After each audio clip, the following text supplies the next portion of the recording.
You little beauty! Hey guys, welcome back to another video. Look at that library, huh? Today we're taking a trip down memory lane and I will show you exactly how right after this little montage. Man, nothing really hits the same as the games back in the days. Here we're looking at the Tasmanian Tiger 2, and I still remember getting stuck at that sewage mission for days, not figuring out how to complete Steve's mission.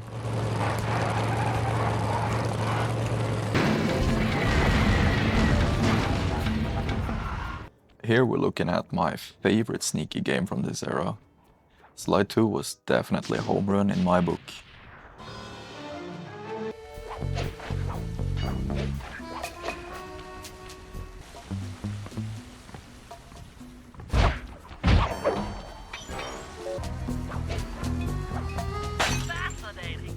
Ratchet and Clank. I did not have this one myself, but I remember taking my bike and riding over to my buddy after school, like every day for at least 3 weeks, trying to get that big gun that costs like 1,000,000 bolts.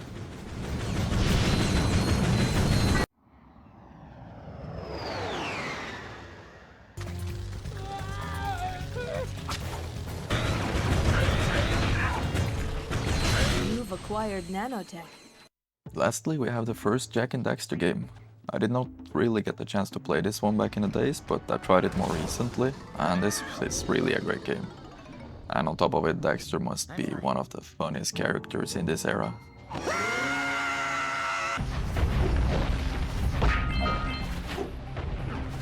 Alright! Treasure!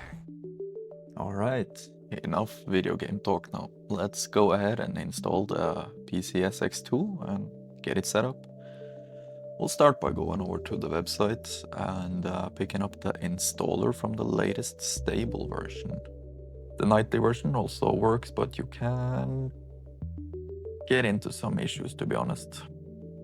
So let's just run the installer, and I would highly recommend you do a portable installation. I actually have mine on an external hard drive, so I can just take it with me wherever I go, to the laptop, to the machine, traveling, you know, just makes it easy. So while this installs, you can go ahead and talk a little bit about the specs. So the emulation is kind of heavy on the CPU, so single core performance is what actually matters here. You can technically scrape by with an older dual core and 8 gigs of RAM, but realistically, any decent quad core from the last few years and a GPU with at least 2 gigs of VRAM will absolutely crush these games at 1080p. Now that we have installed it and rebooted, you can go ahead and right-click the exe and send it to desktop. I forgot to check the desktop icon, so yeah. Now for something that's rather important, and that's the BIOS. For legal reasons, you should absolutely look into extracting this directly from your own PS2 console. To be fair, the internet is a massive archive, and a quick Google search usually hands you exactly what you're looking for. So I'm gonna go ahead here and select my BIOS, and it's gonna pop up. Then we select it and press next. For the game folder, I'm also gonna do the same. Select my folder and just gonna import this. And it's pretty straightforward as long as you have the ISO file that you can rip straight from your PS2 discs, basically.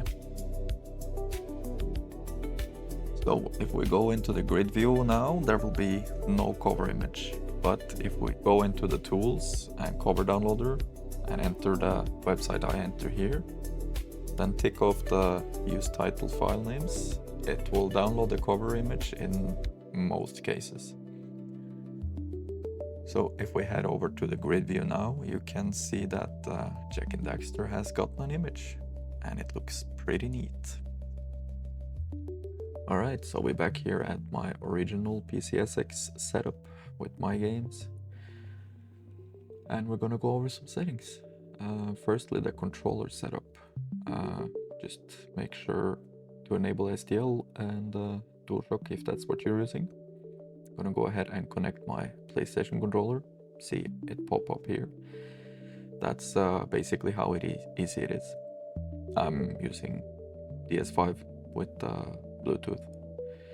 So in the controller settings here, you just basically press automatic mapping with your controller, and it's gonna automatically map it. Very, very simple. Alright, so over to the interface settings. Make sure confirm shutdown is enabled and start full screen and hide cursor. That's the most important stuff. You can also change other stuff here, but over to the emulation. Keep these as 100%, 200%, and 50% for the slow-mo. I'm using 130% E cycle rate. I think you should too. Make sure you enable multi-thread, thread pinning, and cheats, and set the maximum frame latency to 1 frame. You can do the VSync and sync to host refresh rate. So over to the graphics. I'm gonna use the Vulkan. You can play around with this, but Vulkan is best for the NVIDIA cards. The internal resolution, here you might have to adjust a little bit yourself. I'm using 5x because the 5060 is running this perfectly. Also the anisotropic filtering at 8x. So play around with these two settings and just test it out. You can of course just try whatever I'm using here straight out of the box. Maybe try with like 3x native instead of 5x if you have something lower than what I have. Audio, standard, memory card. You can just take out a memory card, put in another memory card. You can share memory cards with your friends if you want to. I don't know, you can play on the same save. It's kind of fun. Sort of feels like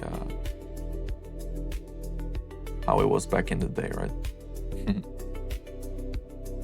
Network, not something that I'm using. You can set up all your different folders here as well. Enable achievements. Nothing special to do here really.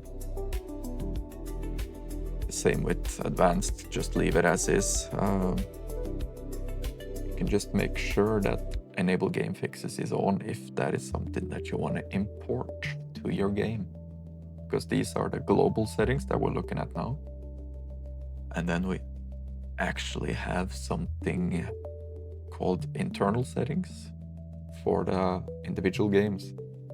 So let's say you have a game that runs perfectly well with your global settings, then you go over to something else and it doesn't work very good. So maybe your global settings are just fine, but you want to change things up. So here you can also enable patches, import cheats, enable game fixes. There is a ton of communities for the various different games. So just do a quick Google search and you'll find it.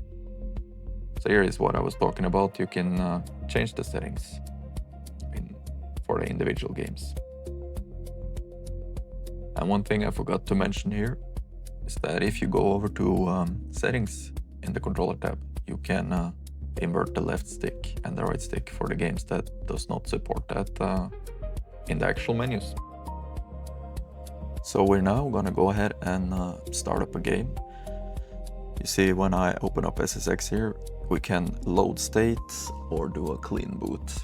So I'm gonna load state and you see how quickly this just jumps into the game. It's like an instant. Press escape and then you get to this menu where you can take a screenshot or game properties or Then closing the game, you can exit with saving state or without saving state. So here you can do a fresh boot and then you start up like normal.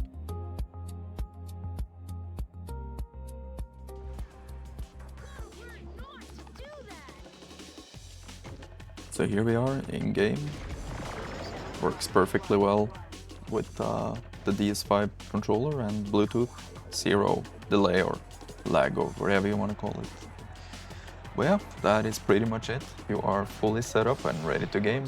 If this guide helped you get your childhood favorites running again, then drop a like and consider subscribing to the channel.